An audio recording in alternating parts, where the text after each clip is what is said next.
Bonsoir à tous et bienvenue sur votre plateau Entreprums. Comme d'habitude, aujourd'hui, nous allons parler d'entrepreneuriat et bien évidemment, vous savez que nous ne sommes pas en direct puisqu'il y a les obsèques du fils de Chicaneuse, donc force et courage, et certains membres de l'équipe de Canadis sont avec lui aujourd'hui, mais nous sommes avec vous pour pouvoir parler aussi d'entrepreneuriat et vous pouvez nous voir sur Facebook et de toute façon, il y aura des rediffusions dans la semaine, donc c'est pas un souci pour ça. Donc merci de nous suivre cet après-midi. Nous recevons sur le plateau deux nouveaux invités. Nous allons vous présenter une dame dans quelques instants qui vient pour la première fois aujourd'hui sur notre plateau et bien évidemment nous vous avions annoncé sa présence la semaine dernière avec nous Monsieur Biram qui va nous faire un point sur ce qui se passe au niveau de, du rectorat, cette histoire de masques, ce qu'ils ont vu, ce qui va être mis en place et ce dont ils ont discuté puisque la dernière fois qu'on en a parlé, il était lui-même en réunion. Donc il va nous donner toutes les informations. Bonsoir Monsieur Biram, vous allez bien? Bonsoir à tous les auditeurs et à tous les téléspectateurs de Canal 10, que je salue comme d'habitude, avec beaucoup de plaisir. Alors comment ça se passe pour nous, rapidement, comment ça se passe en ce moment au niveau du rectorat? Donc alors pour le moment au niveau du rectorat, on est encore dans une situation relativement floue. Donc il faut bien comprendre que les choses ont commencé lorsque notre rectrice, elle a décidé, je dirais suite à une injonction ministérielle, de mettre des masques pour les enfants du primaire, les enfants de 6 ans à 11 ans, alors que jusqu'à présent, les masques étaient réservés pour les élèves du collège et du lycée. Et là, là où effectivement, on pense qu'elle a fait une grosse erreur, c'est-à-dire, elle aurait peut-être dû, même si c'est un ordre du ministre, elle aurait peut-être dû voir avec tous les partenaires sociaux, notamment les parents d'élèves, parce que les parents d'élèves sont quand même les premiers qui sont impliqués dans cette affaire-là, et peut-être leur annoncer les nouvelles, leur expliquer, faire un dialogue, ce qui n'a pas été fait. Et effectivement, lorsqu'elle a fait cette annonce, il y a un certain nombre de parents d'élèves qui ont d'ailleurs monté un collectif et qui se sont érigés contre, je dirais, cette information, en disant que de toute façon, les enfants de 6 ans portent très mal le masque, porteraient très mal le masque, et ces enfants-là ne sont pas aussi contaminants que ça. Et en plus, il y a un certain nombre de risques par rapport au fait qu'il y ait des élèves qui soient asthmatiques ou bien qui ont d'autres comorbidités. Et suite à ça, donc lorsque le feu a vraiment commencé, c'est vrai qu'elle nous a reçus, nos organisations syndicales, on en a discuté, mais c'est vrai que jusqu'à présent, on n'a pas retrouvé une solution viable pour pouvoir, je dirais, désamorcer cette situation. Donc alors, pour le moment, on lui a quand même fait un certain nombre de remarques, notamment si masques il y a. Nous, au niveau de l'UNISA, on ne dit pas qu'il faut qu'il y ait des masques ou pas, parce que nous ne sommes pas des scientifiques. Compétents pour ça. Nous ne sommes pas compétents, mais en fait, on dit quand même si masques il y a. Décider que les enfants n'auraient que 2 masques dans la journée, c'est pas viable. Il faudrait au minimum 4 masques, parce qu'on sait très bien que ce sont des enfants qui sont relativement jeunes et qu'à chaque récréation, ils touchent, ils enlèvent, etc. Et on sait que le masque n'est efficace que si effectivement il y a une partie qui n'est jamais touchée. Oui. Voilà. Donc c'est soit on le fait bien ou soit on le fait pas du tout. Soit on le fait bien, soit on le fait pas. Si on le fait, il faut aussi, comme je viens de le dire, qu'il y ait suffisamment de masques pour que effectivement les enfants soient couverts entre guillemets toute la journée. Et ce que nous avons dit aussi, c'est que à partir du moment où ces masques-là, où le coût financier est pris en charge par les parents, nous estimons que c'est pas normal, même si on est un syndicat d'enseignants, parce que si on estime que le masque est obligatoire parce que c'est un problème sanitaire, cela veut dire problème sanitaire, le coût doit être pris en charge par les collectivités, par l'État, notamment si c'est au niveau du primaire. Ça devrait être les collectivités municipales, en fait les mairies, éventuellement avec une aide de l'État, mais en fait il n'est pas question que certains parents parce que visiblement il y a des parents qui n'auront pas suffisamment d'argent pour pouvoir effectivement faire ceci de façon... Sachant qu'il y a d'autres enfants. Voilà. Donc alors pour le moment on en est là, et par contre ce que nous disons aussi, c'est que les directeurs et les enseignants qui sont dans ces écoles primaires, il y a eu quelques conflits qui se sont passés entre eux et certains parents d'élèves. Alors qu'en fait, ils ne font qu'appliquer, en tant que fonctionnaires, les directives données par leur supérieur hiérarchique. Et nous ne voulons surtout pas qu'il y ait des conflits entre Guadeloupéens par rapport à cette histoire-là. Et c'est la raison pour laquelle nous avons un certain nombre d'idées pour pouvoir éventuellement débloquer la situation. Donc, est-ce que je peux les dire tout de suite? Oui, allez-y. Oui. Donc, nous, ce que nous pensons, c'est que, dans un premier temps, c'est vrai qu'il y a eu déjà un certain nombre de réunions. Notamment, on a rencontré les parents d'élèves. Notamment, on a rencontré aussi les associations comment dire, de chefs d'unité, donc les maires. Mais je pense qu'à un moment donné, il faudrait une vraie réunion avec toutes les parties concernées. Notamment le rectorat, parce que ce sont les premiers concernés, les parents d'élèves, et pas que les parents d'élèves du collectif, mais il y a aussi de grosses associations de parents d'élèves, la FAPEG et la FCPE, qui ce sont des parents d'élèves aussi très responsables et qui pourraient aussi aider à débloquer la situation. Pour l'instant, on ne les a pas encore entendus, il me semble. Ils se sont déjà, surtout la FAPEG, c'est déjà beaucoup manifesté dessus. D'accord. Et même lors de la dernière réunion que nous avons eue, la FAPEG aussi était là. D'accord. Mais pas que. Il faut aussi le préfet, parce que le préfet... Oui, c'est lui qui applique les ordres. Qui sort les il faut aussi l'ARS. Parce que le préfet et l'ARS, c'est grosso modo, ce sont eux qui gèrent cette épidémie Covid. Et donc, il faudrait aussi les organisations syndicales, c'est-à-dire nous et les autres organisations syndicales ou représentatives, pour qu'effectivement on puisse trouver quelle est la moins mauvaise solution, parce que dans cette affaire-là, il n'y a pas de bonne solution, c'est clair. Il n'y a pas de bonne solution. Mais quelle serait la moins mauvaise solution pour que tout le monde trouve son compte, que ce soit les enseignants, que ce soit les élèves qui veulent être dans la classe. Pour le moment, la seule solution que la rectrice propose, c'est que les enfants qui ne peuvent pas venir de façon présentielle, qui ne peuvent pas venir, donc ils auront des cours par correspondance, télétravail, etc. Et on a vu que c'était compliqué pendant le confinement. L'année dernière, comment ça s'est passé le télétravail. C'est très compliqué à mettre en œuvre. Donc il faudrait qu'on trouve une solution, je dirais, pour tout le monde, pour tous les Guadeloupéens, et pour les élèves, pour les parents, pour les enseignants, pour le rectorat, etc., pour tout le monde. Voilà ce que nous pensons, en tout cas pour le moment.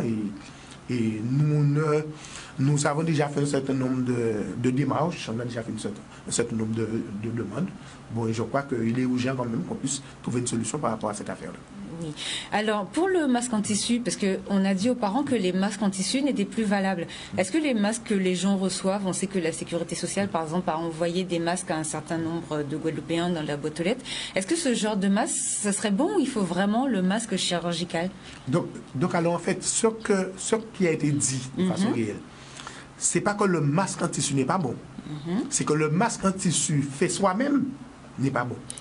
Par contre, le masque en tissu effectivement, que vous achetez dans les hypermarchés, le masque en tissu reçu de la part de la sécurité sociale, etc., c'est un masque en principe fiable et qui est même lavable selon le masque entre 10 fois et 50 fois. Voilà. Oui. Est-ce que le rectorat peut pas, puisqu'à la rentrée, vous en avez envoyé aux enseignants pour les écoles, est-ce que le rectorat peut pas en mettre d'autres à disposition? Certainement. Parce que je sais que notamment dans mon établissement scolaire, c'est vrai, je ne travaille pas dans une école primaire, je travaille en collège, mais c'est vrai que dans mon établissement, on a reçu une nouvelle boîte de masques, donc avec un certain nombre de masques lavables 10 fois. D'accord. Mais nous disons aussi que ce virus-là ne fait qu'accentuer un certain nombre de problèmes qui existaient déjà dans les écoles, notamment le fait qu'il n'y a pas suffisamment d'eau dans les écoles. Oui, c'est ce que j'allais vous demander. Parce que aussi. Si on dit que les premières mesures barrières, c'est le lavage des mains, il faudrait qu'à tout moment, dans chaque école, eh bien, il faut qu'il y ait de l'eau. Et il ne suffit pas qu'il y ait de l'eau, il faut aussi qu'il y ait de chaque école suffisamment de savon, du gel, etc. Mais suffisamment aussi de points d'eau. Parce qu'il y a au niveau de la Guadeloupe un certain nombre d'écoles où vous avez pratiquement 150 élèves et vous avez 2 points d'eau. Ah, parce qu'il me semblait qu'il y avait des écoles qui ont rajouté, donc ça dépend des mairies en fait. Certaines mairies ont rajouté, c'est vrai que les municipalités ont fait un certain nombre d'efforts, mais toutes les municipalités n'ont pas fait les mêmes efforts et même s'il y a eu un plus quelque part, il y a encore un certain nombre d'endroits où effectivement il faudrait encore faire un effort supplémentaire. Est-ce que les enfants sont bien espacés dans les classes? Puisque finalement, on nous avait dit qu'on allait espacer les élèves et il y a beaucoup de parents qui se plaignent que non, ils ont été visités des établissements et que leurs enfants ne sont pas espacés et qu'on devrait déjà les espacer et mettre de l'eau avant d'imposer le masque. Est-ce que vous avez un constat? Et ça aussi, c'est un vrai problème. C'est un vrai problème parce que, bon, depuis tout le temps, nous-mêmes, nous disons que le nombre d'élèves dans certaines salles de classe est trop important. Si on devait respecter les choses à la lettre, je parle bien pour le moment hors Covid. D'accord, nous sommes d'accord. Si on devait respecter les choses à la lettre, il y a des salles de classe qui ne sont pas appropriées, déjà. D'où quand il y a des fermetures, ça pose problème. Voilà, donc d'où le fait que à ce moment-là, il serait important de pouvoir dédoubler les classes, et pas que les CP et les CE1, mais pouvoir dédoubler plus de classes. Et il faudrait peut-être aussi, mais ce que pour le moment en tout cas le recteur ne veut pas, le ministre ne veut pas, il faudrait peut-être aussi embaucher du monde. Parce qu'effectivement, si vous voulez dédoubler les classes, si vous voulez mettre moins d'élèves par classe, il faut forcément aussi moins d'enseignants. Mais justement, non, je m'excuse, pas moins d'enseignants. Au contraire, il faut plus d'enseignants. Plus de professeurs. Non, mais justement, voilà, j'allais vous poser la question, puisque l'an dernier, vous êtes venu, vous nous avez expliqué un petit peu qu'au lieu d'embaucher des enseignants, nos enseignants, quand ils ont leur diplôme, on les fait partir pour intégrer notre académie. Et on prend beaucoup de... Alors, c'est un monsieur qui travaille avec vous qui nous avait expliqué ça. On prend beaucoup de... Je ne sais plus comment ça s'appelle. Des contractuels. Des contractuels à la place. Est-ce que ça pose pas un problème? C'est un vrai problème. C'est que le ministère a une façon de faire ses calculs. Et donc, tant d'élèves divisé par temps, etc. Donc, il faut un calcul strictement mathématique. Sauf que déjà, nous sommes une académie, heureusement pour nous, où on a beaucoup de femmes. Et on a beaucoup de femmes qui sont des femmes jeunes. Qui dit femme jeune, dit aussi femme en âge de procréer. Donc il y a des congés de maternité, il y a des congés de maladie, il y a encore plein d'autres choses. Le fait aussi que le métier soit très difficile, il y a aussi des congés de maladie, de longue maladie, etc. Donc très rapidement, alors que la rentrée commence en septembre, dès le mois d'octobre, ou plus tard en novembre, nous sommes déjà dans des situations tendues. Et à ce moment-là, il manque un certain nombre d'enseignants, d'autant plus que les calculs qui sont faits par le ministère, nous nous élevons en faux contre ces calculs-là, on pense que ces calculs-là sont mal faits. Ils ont des données statistiques et on constate tout au long de l'année que ces données ne sont pas aussi fiables que ça. Et il se trouve qu'il y a un moment donné, parce que les élèves sont là, même lorsque vous avez mal fait vos calculs, les élèves sont là. Et ces élèves-là, il faut mettre devant les élèves. Du coup, ils sont à 35 par classe, 38, bientôt voilà, 42, donc 54. on se retrouve. Donc à ce moment-là, on est obligé d'engager des contractuels. On n'a rien contre les contractuels, mais nous disons quand même que les personnes qui sont formées, c'est pas pour rien. Il y a une formation qui doit être au top niveau et qui est essentielle parce que on ne débarque pas comme ça devant les élèves, on peut avoir les connaissances. Mais il y a quelque chose qu'on appelle la pédagogie. La pédagogie, cela s'apprend. Donc voilà. Donc nous pensons que le ministre, lorsqu'il est arrivé, ce nouveau ministre, M. Blanquer, donc il y a eu un bon côté, c'est-à-dire il a décidé dans les établissements de réseau, ambition, réussite, notamment renforcée, de scinder les classes, de mettre au maximum 12 élèves en CP et en CE1, c'est une bonne chose, mais nous pensons qu'on peut aller encore plus loin. Et surtout pas, ne pas mettre des classes avec 25, 26 élèves, parce que là, c'est impossible. D'accord. Nous n'avons pas les mêmes élèves qu'avant. Oui. Il faut dire qu'il y a une vingtaine d'années, vous auriez pu avoir 100 élèves dans une classe. Tout le monde était silence radio, on entendait les mots jouer. Etc. Or, maintenant, l'enseignement même veut que ce soit interactif. C'est-à-dire que lorsque c'est interactif, c'est plus intéressant aussi pour les enfants. C'est-à-dire que le professeur parle, il pose des questions, les élèves répondent, mais il faut pouvoir gérer ça aussi. Et lorsque vous avez trop d'élèves dans la classe, c'est ingérable. C'est ingérable.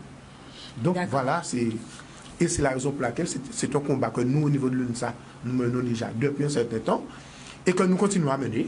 Et d'ailleurs, chaque fois que nous rencontrons la rectrice, eh bien, on nous dit nos divergences par rapport à la façon de penser du ministère.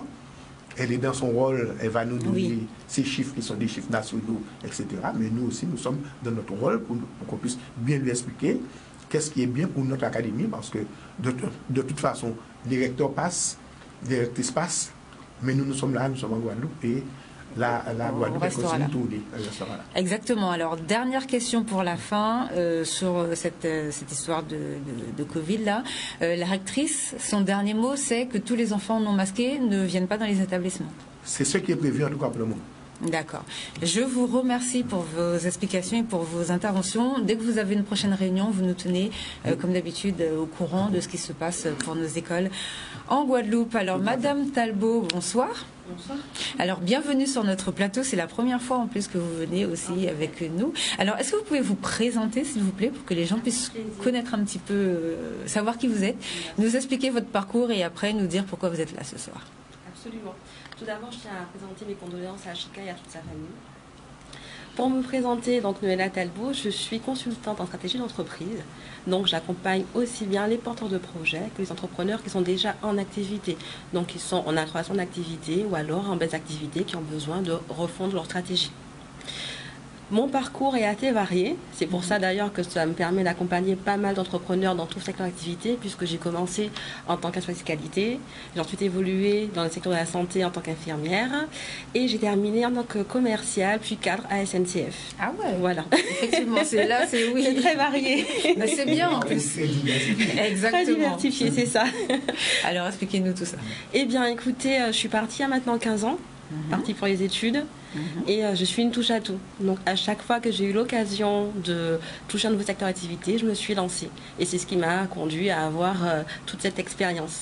Il y a 2 ans, je me suis décidée à rentrer chez moi. Allez-y, répétez, on n'a pas entendu. Je disais qu'il y a 2 ans, j'ai décidé de rentrer chez moi et de contribuer à l'économie de ma Guadeloupe. C'est parce génial. que c'est chez moi et que j'ai envie d'aider ceux qui me ressemblent aussi. Et vous avez raison. Et c'est d'ailleurs pour ça que je n'ai pas que mon entreprise à vous présenter aujourd'hui. Je viens aussi vous présenter l'association que j'ai lancée cette semaine, qui s'appelle Made in Guadeloupe French West Indies. D'accord, ben là, expliquez-nous tout ça. Allez-y. Je vous explique. Donc, depuis mon accompagnement, j'ai pu cerner un petit peu les problématiques récurrentes par rapport à tous les entrepreneurs que j'ai pu accompagner. Et je me suis rendu compte qu'il y avait 3 thématiques qui revenaient assez souvent. C'était un problème de visibilité, qui forcément est lié aussi à l'isolement. Les matières premières qui sont très chères.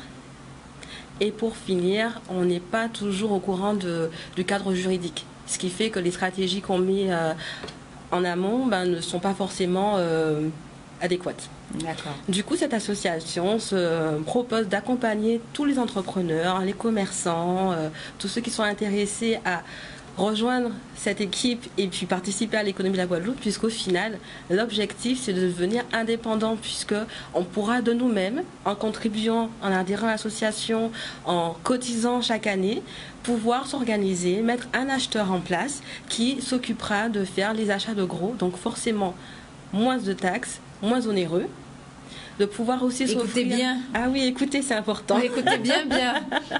Et pouvoir aussi s'offrir les services de services juridiques, tout simplement, pour que chaque entrepreneur puisse pouvoir avoir un soutien et savoir, en fonction des stratégies qu'il souhaiterait mettre en place, comment est-ce qu'il peut être accompagné, quel est le cadre juridique qu'il peut mettre en place, s'il y a eu des jurisprudences ou autres qui lui permettent de payer moins de taxes, etc. D'accord, donc l'idée, c'est de faire une espèce de fédération pour pouvoir acheter toutes les matières premières, par exemple pour les boulangeries, pour les coiffeurs, pour les couturiers, etc. Alors, je ne parlerai pas de fédération, mais bien d'association. Allez-y, expliquez-nous. Je reste assez précise sur les termes, puisqu'au final, l'intérêt, d'ailleurs je tiens à le préciser, mon activité de consulting est totalement différenciée de l'association. D'accord. L'association est réellement à disposition des entrepreneurs qui auront adhéré à celle-ci, dont mon entreprise fait partie, bien évidemment. D'accord.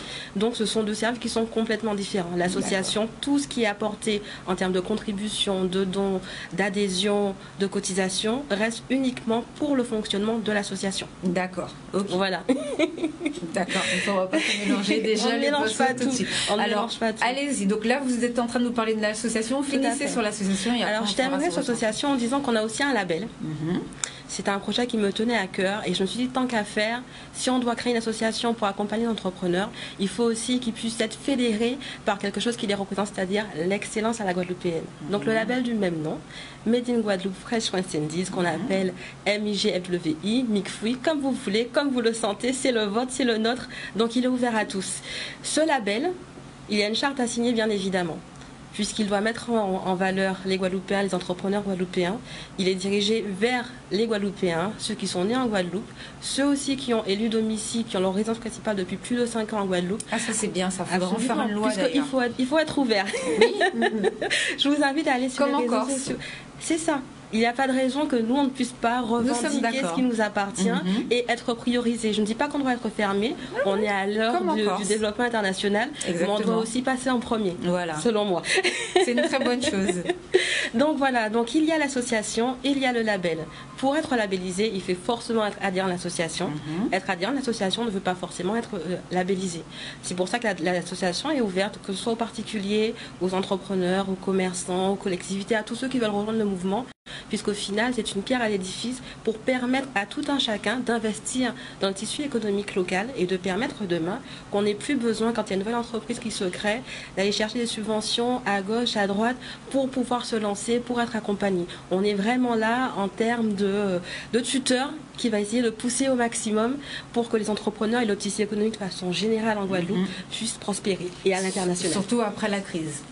Surtout après la crise, on en a besoin, on a besoin de négocier les prix et plus on sera nombreux, plus on aura une force décisionnaire qui sera importante. Exactement, donc ça c'est une très bonne chose. Alors votre entreprise maintenant, qu'est-ce que c'est? Alors mon entreprise s'appelle Tetelestai Consulting. D'accord. Donc je m'occupe, on va commencer par les porteurs de projets. On fait un accompagnement qui commence par un entretien exploratoire qui permet à ceux qui ne sont pas encore décidés sur le lancement de projet, comment ils vont le formaliser, avec qui ils peuvent se mettre en partenariat, de mettre tout à plat et d'établir une stratégie à court terme. Ce qui leur permet, dans un premier temps, de savoir est-ce qu'ils ont déjà testé leur activité, par exemple? Est-ce qu'il y a d'autres personnes qui font ça? Faire une étude de marché, comment ça fonctionne, une étude de marché, utiliser des outils stratégiques qui leur permettent de se positionner sur un secteur de compétences, pouvoir utiliser, savoir ce que c'est qu'un SWOT, savoir ce que c'est qu'un PESTEL, sont tout ça qui sont des outils nécessaires, j'ai envie de dire, quand on veut se lancer dans l'entrepreneuriat et qu'on n'a pas envie de se tromper. C'est une aventure, le risque zéro n'existe nulle part, bien évidemment, mais je suis là pour accompagner au mieux. Pardon. Je vous en prie. Allez-y. Donc voilà, pour la partie porteur de projet, c'est vraiment sur l'établissement de leur business model, du business plan, et qu'ils puissent partir sur de bonnes bases. Oui. Alors, justement, vous avez dit 2 mots et c'est pour ça que j'ai même avec travers. Expliquez ce que c'est pour que les gens comprennent tout de suite de quoi vous parlez, s'il vous plaît. Alors, quand je parle business model, c'est savoir comment est-ce qu'on va générer de l'argent avec son activité.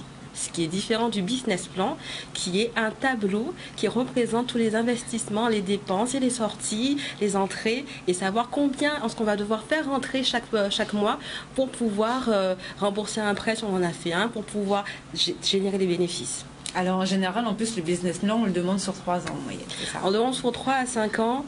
Ce que je dis toujours à mes clients, puisque...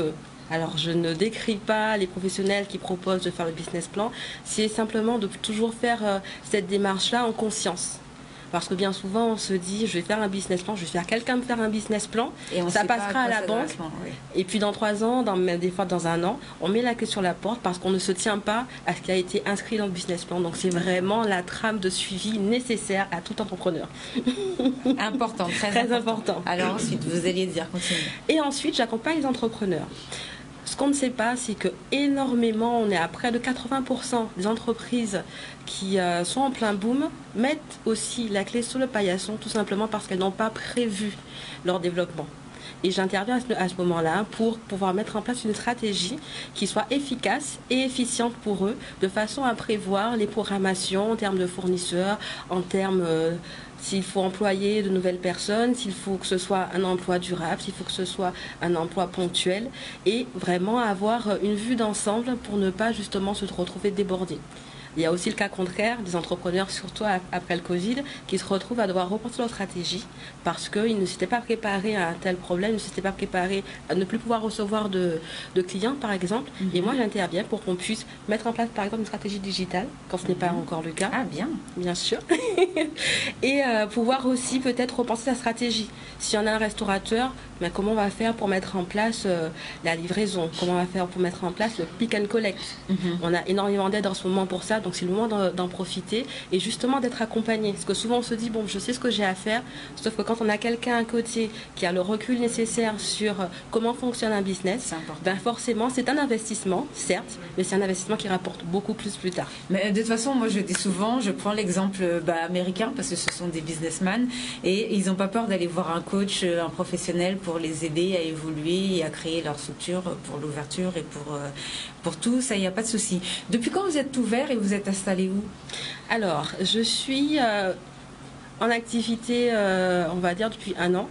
Un an auparavant, j'avais commencé à rendre des services gratuitement, mais c'était vraiment parce que je voulais savoir de quoi avaient besoin les Guadeloupéens, les entrepreneurs. C'était votre étude de marché. Exactement. J'applique les conseils que je donne. Exactement. Donc voilà, depuis 1 an, TTSI Consulting existe et TTSI Consulting accompagne un maximum d'entrepreneurs et de porteurs de projets. Alors, vous nous avez envoyé une petite vidéo qu'on va regarder tout de suite.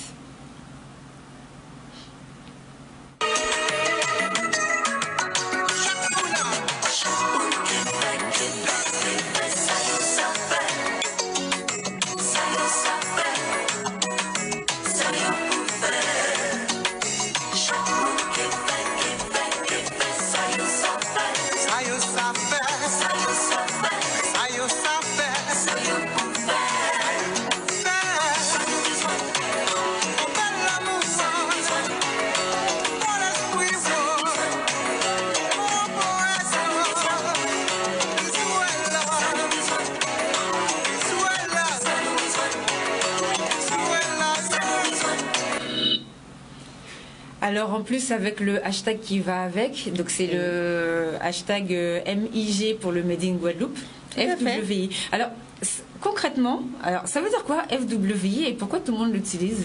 FWI pour French West Indies. D'accord. Anti-française. D'accord, bon bah ok, parce que je vois tout le monde est toujours en train de marquer FWI, je me suis dit mais c'est quoi le truc, ok? Bah tout simplement, alors voilà, je savais pas que c'était... donc en fait ils utilisaient tout simplement les initiales. Exactement, et j'ai choisi de justement mettre le FWI parce que c'est un modèle qu'on aurait pouvoir reproduire pour n'importe quelle autre région, que ce soit pour la Martinique, la Guyane, d'autres îles de la Caraïbe, mais n'importe quelle région française tout simplement. Pourquoi pas demain avoir Gironde, avoir un label Gironde qui sera reproduit sur le même modèle que celui que nous on propose aujourd'hui ici. Ah, ça c'est vraiment une bonne idée. Pour le label, vous avez fait toutes les démarches parce que je crois qu'il y a une démarche pour pouvoir créer un label. Donc comment ça se passe ça, la création d'un label?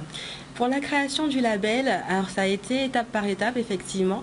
Il en reste encore à faire. Le cadre juridique nous permet de sortir le label une fois qu'on a rédigé un certain nombre de documents. Ceci étant, pour pouvoir le proposer à l'international, il va falloir passer devant une commission. Et on attend justement qu'il y ait suffisamment d'adhésion, générer suffisamment d'argent pour pouvoir homologuer le label et le proposer à l'international. Alors, les artisans, par exemple, si moi je suis dans l'artisanat aujourd'hui, que je fais des produits guadeloupéens, comment je sais si mon produit peut correspondre, peut être labellisé? Qu'est-ce que je dois faire? Alors, la première étape, c'est d'adhérer à l'association. D'accord. Deuxième étape, c'est qu'on a une charte qui est en ligne et qui est accessible à tous. Oui, parce que vous avez dit que tous les membres ne sont pas labellisés, forcément. Exactement.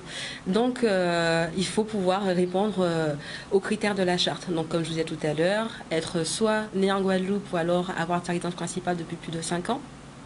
Prioriser le recrutement local avant de chercher soit dans l'Hexagone ou ailleurs.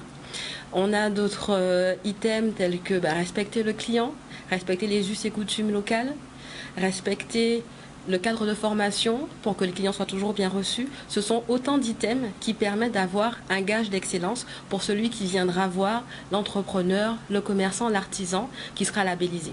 D'accord, ça va au-delà par exemple, fait avec du fruit à pain, plus du sucre de canne, ça va vraiment au-delà des produits qui sont vraiment des produits guadeloupéens pour la création du produit que l'artisan va vendre après. Tout à fait. En fait, c'est une approche globale qui permet autant d'authentifier que la prise en charge est respectueuse de l'hygiène, respectueuse de la qualité et respectueuse aussi de la clientèle.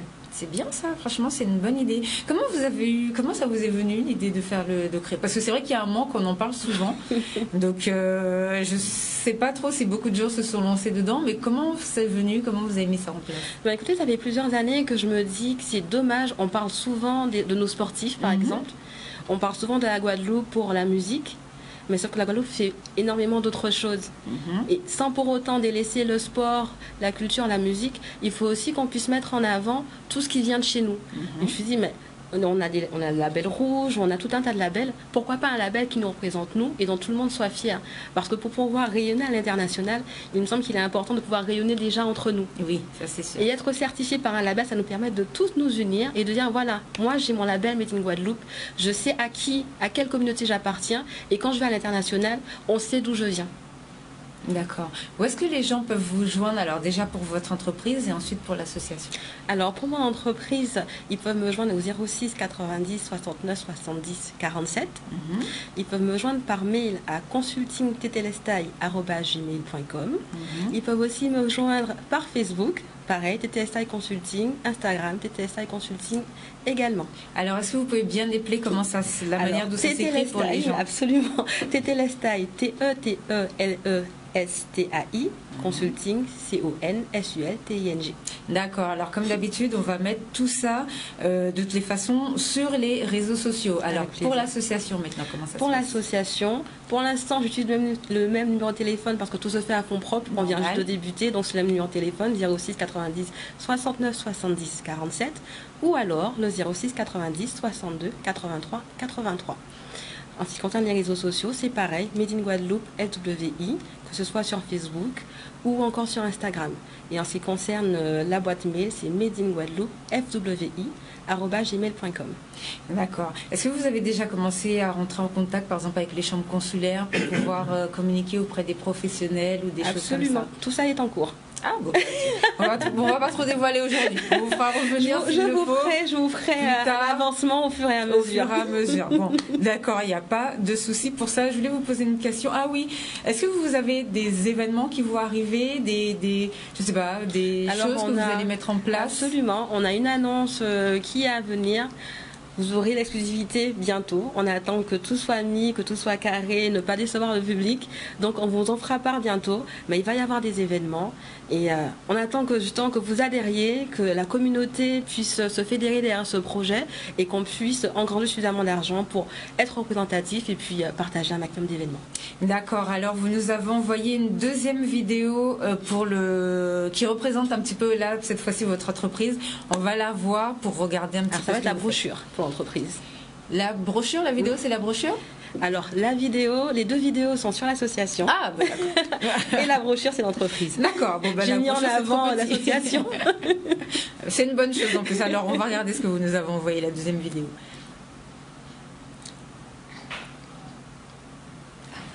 Bon, d'accord. Bon c'est très bien. Bon, pas de souci. Donc, vous avez dit que pour les événements, vous allez nous tenir informés à l'avance. Absolument. Bon, c'est très bien. J'ai une question. Alors, il y a, je crois, à peu près 3 semaines, un mois, on avait été contacté. Je vous ai appelé par des étudiants antillais. Vous savez que les étudiants s'organisent une fois qu'ils sont en France hexagonale, et ils nous ont contacté, m'ont contacté pour me dire à quel point c'était la détresse totale pour eux. C'est extrêmement compliqué. Voilà, parce que non seulement ils ont le confinement comme les autres étudiants, mais en plus ils sont carrément isolés parce qu'ils sont antillais. Déjà ils n'ont pas d'argent, mais surtout la plupart ils n'ont pas de famille sur place. Ils sont dans les résidences où du coup ils sont tout seuls. Enfin c'est compliqué, ils sont pas en présentiel.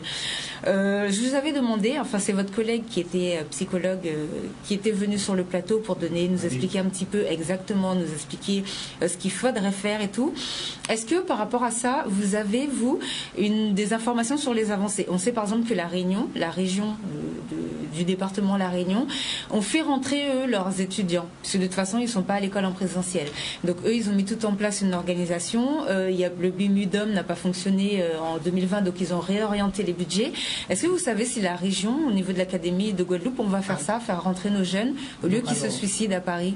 Alors, à notre connaissance, il n'y a encore rien de fait au niveau de la région Guadeloupe. D'accord. Bon, c'est vrai que nous, au niveau que ce soit de l'UNICEF Éducation ou bien au niveau du SEUNSA, et bien on a lancé déjà un certain nombre Une de pistes. On a alerté parce que moi, j'en connais là-bas qui vraiment sont des situations extrêmement compliquées. Parce que nous avons la chance au niveau de la Guadeloupe, on n'est pas confinés. On n'est pas confinés, on a quelques restrictions. Et les petites restrictions que nous avons, c'est-à-dire qu'on ne peut pas aller à la plage entre midi et 2, etc. Oui, c'est pas grave ça. Alors qu'en France, les choses sont très compliquées. Ils ne peuvent pas travailler, et si je comprends bien, bientôt, très certainement cette semaine, jeudi ou vendredi peut-être plus tard, on aura un confinement même aussi au niveau de l'Île-de-France. Oui. Et donc, on a été aussi, contacté par un certain nombre d'étudiants qui ne peuvent même pas bien manger. Oui, c'est ça, c'est exactement ça. Il y a beaucoup d'étudiants qui sont là-bas, qui avaient des petits jobs dans un certain nombre de restaurants, qui faisaient la plonge à droite à gauche, etc., ou dans des cinémas, dans des lieux de culture, etc. Et pour le moment, bon, c'est pratiquement impossible. Toutes ces choses-là sont vraiment fermées. Donc, les étudiants qui ont des parents qui peuvent être derrière de l'argent, ça va. Mais sauf qu'on sait, par rapport à la crise, beaucoup de parents eux-mêmes ont des difficultés financières. Voilà.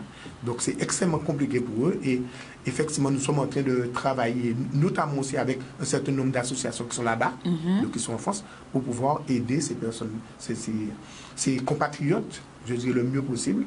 Donc pour qu'effectivement, ils ne tombent pas dans la détresse, quoi.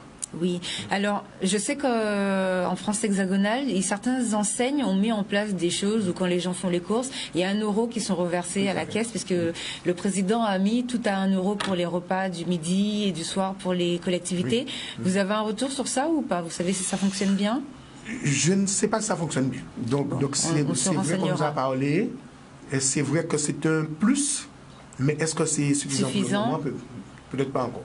C'est vrai, parce que votre collègue nous disait qu'au-delà du confinement, eux, ils sont carrément isolés, quoi. Oui. Effectivement, vous vous retrouvez là-bas, parce que je suis très bien placé pour ça. Parce que j'ai ma fille qui elle-même est là-bas. Bon, on a eu de la chance, elle est restée quand même avec nous pendant longtemps. Mais donc, elle a dû repartir, parce qu'à un moment donné, elle est obligée. Donc, on essaye. Moi, je demande la même chose à tous les parents. De parler avec leur enfant tous les jours, prendre contact, surtout les appeler le maximum. S'il y a un problème, effectivement, de pouvoir gérer ça le plus rapidement possible. Parce que être loin de ses parents, loin de ses amis, ne pas pouvoir sortir, ne pas pouvoir acheter ce qu'on veut, etc., ne pas avoir d'argent. Oui. Et même si de temps en temps vous revenez en Guadeloupe, eh bien, il y a un loyer qui continue à payer là-bas. Ça. Effectivement, donc, c'est extrêmement compliqué pour les jeunes. Alors, votre collègue, allez-y, vous allez dire quelque chose. Et moi, je me dis mieux on sortira de cette affaire-là, de ce Covid ou de cette Covid, eh bien, mieux ce sera pour nous. D'accord, donc votre collègue nous disait que pour elle, si vraiment ça continue comme ça, parce qu'il y a vraiment la vidéo qu'elle nous avait envoyée, il y a beaucoup de jeunes, ils sont vraiment dans la dépression, il y a déjà des suicides, déjà pour ceux qui sont des Français hexagonaux. Donc pour les nôtres, c'est très compliqué que... Si ça continue comme ça, il vaut mieux leur demander de rentrer et qu'ils iront encore l'année prochaine. Est-ce que vous pensez qu'on peut arriver à des cas extrêmes comme ça, où il faudrait faire comme la Réunion, faire rentrer nos jeunes? Je sais qu'il y a d'ailleurs un certain nombre de jeunes qui sont entrés. Qui sont entrés à Noël, qui sont entrés en décembre et qui sont restés en Guadeloupe pendant peut-être 2 mois, 3 mois. Mais maintenant, rester en Guadeloupe pendant 2 mois, 3 mois, voir sa famille, etc., ça a été une grosse soupape de sécurité, une soupape de décompression pour eux. Parce qu'au final, ils continuent les cours par correspondance, au final. Ils continuent les cours par correspondance. Enfin, en visio plutôt, puisque dans les facs, il faut juste qu'ils se connectent. Télétravail, etc. Mais sauf que pour le moment, on ne sait pas encore comment vont se passer les examens. Pour les examens, mais on peut s'organiser comme pour ce qui sont faits au WTC pour les concours. Décider, ce sont les universités, ce sont les grandes écoles. Donc, effectivement, c'est la raison pour laquelle un certain nombre d'étudiants ont dû repartir parce qu'il y avait des examens qui étaient prévus fin mars ou bien début avril, etc. Et jusqu'à présent, ils n'ont pas encore une réponse claire, nette et précise pour savoir est-ce que ces examens-là vont se faire obligatoirement en télétravail ou bien est-ce qu'ils seront obligés de faire ces examens-là en présentiel. En présentiel. Voilà. Bon, parei, si vous avez des informations, je sais que vous êtes aussi sur le dossier, donc n'hésitez pas à nous tenir au courant. Tout à fait. Merci en tout cas de votre présence. Est-ce que vous voulez... alors, je profite quand même pour souhaiter un bon force à Chicanos. Oui. À Chicanos, parce que bon, et c'est vrai que, je le dis tout le temps, normalement, ce sont nos enfants qui doivent nous enterrer. Oui. Et ce sont des drames qui arrivent maintenant. Bon, effectivement, donc c'est une bonne chose que toute la Guadeloupe le soutienne. Je ne le connais pas personnellement, mais en fait, je le vois quand même de temps en temps sur Canal 10. Et c'est vrai que lorsque j'ai entendu ça, ça m'a fait quelque chose que ça m'a vraiment fait un grand coup. Bon, ben, merci en tout cas pour ce soutien. Est-ce que vous voulez rajouter quelque chose? Juste une dernière chose, comme vous avez entendu tout à l'heure, ce n'est pas un hasard si j'ai mis un fond sonore Patrick Saint-Éloi dans la chanson Aux yeux d'amour. C'est parce que c'est aussi le leitmotiv de l'association.